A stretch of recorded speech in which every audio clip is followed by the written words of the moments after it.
আওয়ামী লীগের নেতৃত্ব, শেখ হাসিনা অথবা আওয়ামী লীগের স্থানীয় যারা পালিয়ে গিয়েছেন বিদেশে, এমপি সাহেব, এরা নাকি সবাই আবার ফিরে আসছেন বিপুল বিক্রমে। এই ধরনের একটা প্রচারণা আমি শুনতে পাচ্ছি, অনেকে আমাকে বলছেন। এবং তার মানে আপনার আগাম নমুনা হিসাবে ওনাদের কিছু প্রতিনিধি এলাকায় বেশ তৎপর হয়ে উঠেছে এবং তার বিপুল অর্থ এই জন্য ব্যয় করছেন। তো এই ধরনের কথাবার্তা কি আপনিও শুনতে পাচ্ছেন কিনা, অথবা এই ধরনের ঘটনা যদি ঘটে থাকে, আওয়ামী লীগ যদি রাজনৈতিক ভাবে সক্রিয় হয়, তাদের দোষটাই বা কোথায়? আপনি যেটা বললেন এটা একটা বাস্তব। এখানে দেখেন যে কমিউনিকেশন, যেটা যোগাযোগ ব্যবস্থার ব্যাপক উন্নতি হয়েছে। যারা বিদেশে আছেন বিদেশ থেকে তারা প্রতিনিয়ত তাদের যারা কর্মী বাহিনী, তাদের যারা ফলোয়ার, তাদের সাথে তারা যোগাযোগ রাখছেন এবং প্রায় একটা আওয়াজ দিচ্ছেন যে শেখ হাসিনা চলে আসবে। কখনো বলছেন যে মার্চের 26 তারিখে, কখনো বলছেন যে না জুন মাসের মধ্যে চলে আসবে। প্রতিটা ঘটনাকে তারা, যেমন এই যে জাতিসংঘের মহাসচিব আসছেন, এটাকেও তারা তাদের কাজে ব্যবহৃত করছেন এবং টাকাও তারা ব্যয় করছেন, কারণ প্রভূত টাকার মালিক এইসব লোকজন। এবং যারা দেশের ভিতরে লুকিয়ে আছে তারাও এই কাজ করছে, অর্থাৎ তারা এলাকাকে একটা অস্থির মানসিক একটা অবস্থার মধ্যে রাখছে। যে কোনো সময় ফিরে আসবেন। ফিরে আসা মানে হচ্ছে কি যে ব্যাপক গণহত্যা হবে, ব্যাপকভাবে জেল দেওয়া হবে এবং তারা ওপেনলি বলেন যে আমরা এসে শেষ করে দেবো যারা যারা আমাদেরকে বিরোধিতা করছেন। এখন বাংলাদেশের জনগণ কিন্তু শেখ হাসিনাকে চিনে একজন রুথলেস মহিলা হিসেবে। এই মহিলা যে তার নিজের রাজধানীতে হেলিকপ্টার থেকে গুলি করে শিশু, নারী, পুরুষ কে হত্যা করতে একটু দ্বিধা করেননি, অর্ডার দিয়েছেন, সেই মহিলাকে তো ভয় পাওয়ার স্বাভাবিক। এবং সেই মহিলার যারা সাঙ্গ পাঙ্গ লোকজন আছে তাদের নৃশংসতা এরা লক্ষ্য করেছে। তারা জানে যে এরা কি ধরনের নৃশংস হতে পারে, কি ধরনের মামলা মোকদ্দমা গুম করে দিতে পারে এ বিষয়ে। এবং তারা যদি ফেরত আসে বাংলায় রক্ত গঙ্গা বইবে এ বিষয়ে কারণই। সুতরাং ওই যে দুঃস্বপ্ন, ওই দুঃস্বপ্ন তারা দেখায় তাদের এলাকাতে। আমি জানি আমার যে শিবচর এলাকাতে এরকম প্রতিনিয়ত হচ্ছে। সেখানে তো একজন আছে, পালিয়ে আছেন ঢাকায়, এই কানা চৌধুরী, একজন জন্মান্ধ বিপুল টাকার মালিক। সে তার সন্ত্রাসী বাহিনী দিয়ে এখনো লোকজনকে হুমকি দেয়, আমাকেও হুমকি দেয়। আমার জন্য সে বাজেট করে রাখছে 50 লক্ষ টাকা, আমাকে হত্যা করা হলে 50 লক্ষ টাকা দিবে। এ ধরনের একটা অস্থির পরিবেশ। তারপরে মামলা করানোর চেষ্টা করে বিভিন্ন ভাবে, মামলা করে। তাদের পেটুয়া বাহিনী আছে, তারা আওয়ামী লীগ ছিল, এখন বিএনপির সাথে। আপনাকে থামাই আমি। এই যে আপনি বললেন তারা এরকম ভাবে পেটুয়া বাহিনী আছে, তারা ওখানে সন্ত্রাস করছে, তো ওখানে তো পুলিশও আছে। পুলিশের ভূমিকা কি দেখছেন আপনি? পুলিশের ভূমিকা অনেকটা নিষ্ক্রিয়। পুলিশের ভূমিকা যেমন ধরুন যে ওয়ারেন্টের আসামি, সে আপনার ফাঁড়িতে যায় গল্প করে, থানায় যায় ওয়ারেন্টের আসামি, তার লুট কেসের আসামি, সে ফাঁড়িতে যায় খোঁজ গল্প করে। এখানে যে পুলিশের দুইটা জিনিস। পুলিশ প্রথমত, আমাদের দেশের পুলিশটা আপনার অনৈতিক সুবিধা নিত, অর্থাৎ টাকা পয়সা বিনিময়ে অনেক কাজ করছে, এটা আমরা সবাই জানি। বর্তমানে সাথে আর একটা এলিমেন্ট যোগ হয়েছে যে তারা ভয়ও পায় যে আমি কোথায় কাকে ধরতে যাব। মব সৃষ্টি করে তাদেরকে হেনস্থা করতে পারে। অনেক জায়গায় হেনস্থা হচ্ছে, অনেক জায়গায় আওয়ামী লীগের লোক ধরে আনতে গেছে পুলিশ, সেখানে পুলিশকে ঘেরাও করে আপনার পুলিশকে মানে মৃত্যুর কাছে চলে গিয়েছিল, এরকম আমি ভিডিও দেখেছি। এখন বাস্তবতাটা হলো যে ডক্টর ইউনূস যে কথাটা বলছে যে এরা টাকা ইনভেস্ট করতেছে, এ কথার ভিতরে কিন্তু সত্যতা আছে। এর ভিতরে সত্যতা আছে।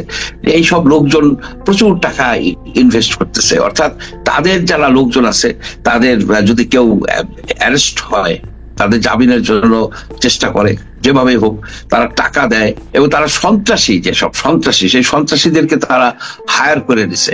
এখন দেখেন যে বলা হয় যে বিএনপি চাঁদাবাজি করে। হ্যাঁ, বিএনপি চাঁদাবাজি করে, কিন্তু বিএনপির সাথে যারা দেয় যোগ দিছে এই সব আওয়ামী লীগের, সব জায়গায় না, আমি সব জায়গায় বলবো না, আওয়ামী লীগের লোকজন। সুতরাং বাংলার জনগণ আজকে একটা বিপজ্জনক অবস্থায় পড়ে গেছে। একদিকে এতদিন পর্যন্ত যে অন্যায় অবিচার ছিল, এখন তার সাথে যোগ হয়েছে এসে বিএনপি এবং ফ্রিল্যান্সার। এখন আপনার এমন কোন জায়গা নাই, আমার এলাকার কথা আমি জানি, যেখানে চাঁদাবাজি হয় না, হুমকি হয় না, রাতে তারা ঠিক মতো হাঁটতে পারে না, আইনের কোনো বালাই নাই।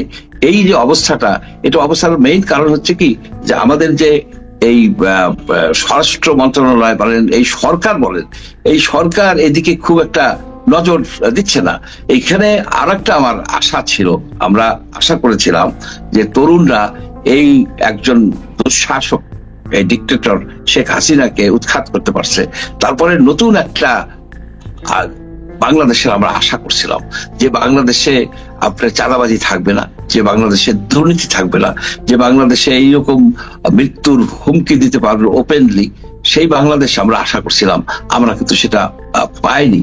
যে ছাত্ররা এই একটা সামাজিক বিপ্লব করতে পারত, আপনার বাংলাদেশ থেকে দুর্নীতি দুঃশাসনকে সম্পূর্ণভাবে তিরোহিত করতে পারত, সেই শক্তিটাকে, সেই তরুণ শক্তিটাকে এরা প্রথাগত রাজনীতির মধ্যে আপনার ঢুকাই দিচ্ছে।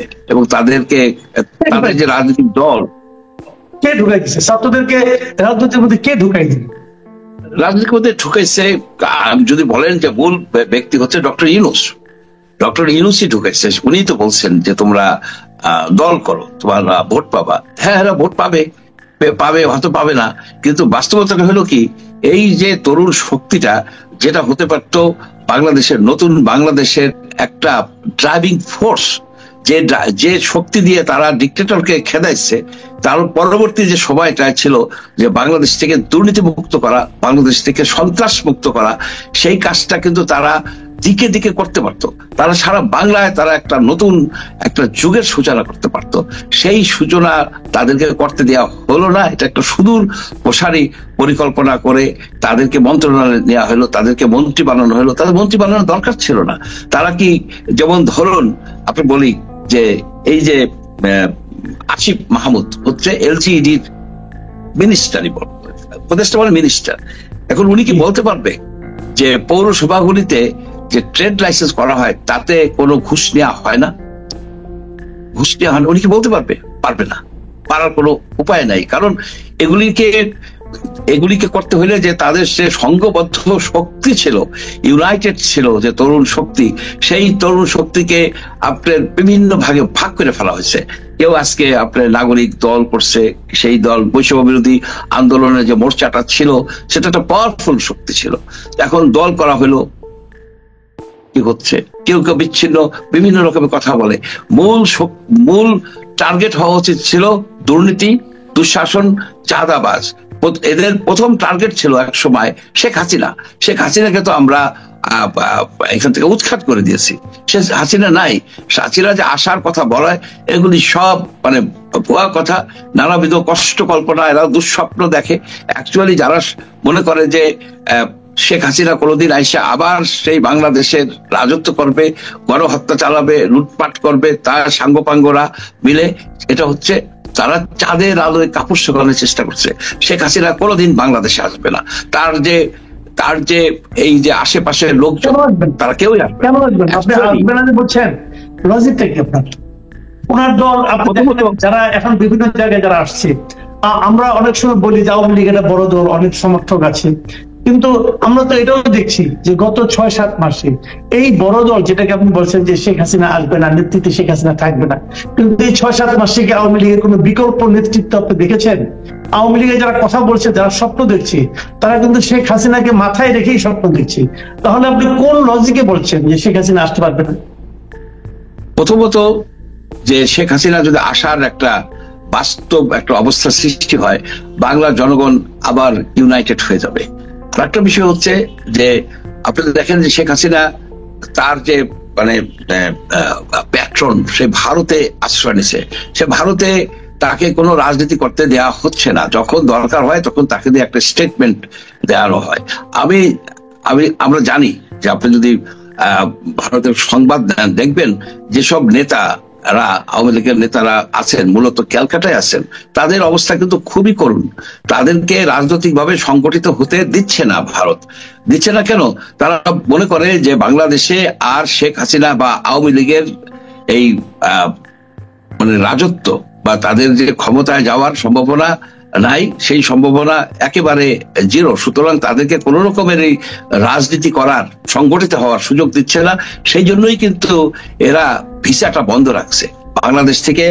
এই এদের যে মানে সহকর্মীরা, এদের যারা সমর্থক, তারা যে ভারতে যে এদেরকে মদত দিবে, এদেরকে আরো বেশি শক্তিশালী করবে, সেই জিনিসটা হতে পারতেছে না। কেন?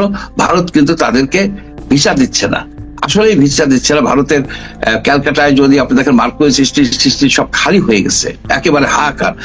তার মানে কি, এরা যে কজন গেছে পরে তারাই আছে ওইখানে, তারা আছে খুবই দুরবস্থার মধ্যে আমরা শুনি কেউ বলে। কারণ দুরবস্থা মানে কি, তারা তো এখানে রাজত্ব ছিল, ছয়খান প্রাডো গাড়ি বাসার সামনে থাকতো, তাদের তো এখন হয়তো একটা অ্যাম্বাসেডার জোগাড় করতে পারতেছে না। সুতরাং দুরবস্থা তো মনে হবেই, এই হচ্ছে বাস্তবতা। শেখ হাসিনা কোনোদিন বাংলাদেশে আসবে না, কারণ বাংলার জনগণের সাথে সে যে বিশ্বাসঘাতকতা করছে। বাংলার জনগণ তাকে কিন্তু বঙ্গবন্ধুর কন্যা হিসেবে ক্ষমতায় বসিয়েছিল এবং তাকে সম্মান দিত, এটাও আমরা জানি, আমরাও সম্মান দিছি তাকে। কিন্তু সেই সম্মানটা তিনি রাখতে পারেন নাই। উনি দুর্নীতি একেবারে আকর্ণ নিমজ্জিত ছিলেন। তার আশেপাশের লোকজন, তার আত্মীয় স্বজন, একেবারে আপনার দেশের লুটপাট।